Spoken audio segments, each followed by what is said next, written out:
అంటే రోడ్ ఏంటి గుంటలు ఉన్నాయి రోడ్ల పైన? అవును సార్, అది సిమెంట్ రోడ్ లేదు, బాగా రోడ్డు బాగా గుంటలు ఉంటాయి. టీచర్స్ కూడా 2 సార్లు కింద పడ్డారు సార్, దారి కింద పడ్డారు. అంటే ఇప్పుడు ఈ గుంటలు పూడ్చే కార్యక్రమం తీసుకున్నాం కదా, అది మన వరకు ఇంకా రాలేదా?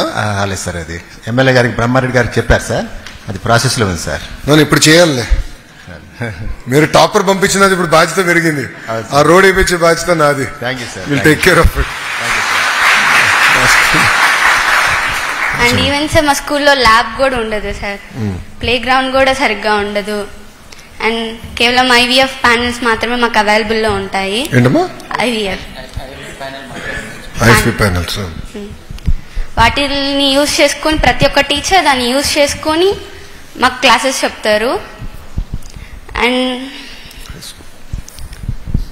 అంటే ఎటువంటి రిసోర్సెస్ లేకపోయినా కానీ నాకు బాగా టీచ్ చేశారు. అంటే కేవలం సబ్జెక్టే కాదు, దాని రిలేటెడ్ మోరల్ వాల్యూస్ కావచ్చు, అలాంటివన్నీ టీచ్ చేస్తారు. మా టీచర్స్ ఎంత కష్టపడ్డా కానీ కేవలం కొంతమందే దాన్ని గుర్తించి చదువుకుంటున్నారు, మోస్ట్లీ బాయ్స్. అసలు కేర్ అందరు నీలాగా ఉండరు కదమ్మా, కొంతమంది నాలా కూడా ఉంటారు కదా. అంటే టీచర్స్ పడుతున్న కష్టం పిల్లలు పడట్లేదు.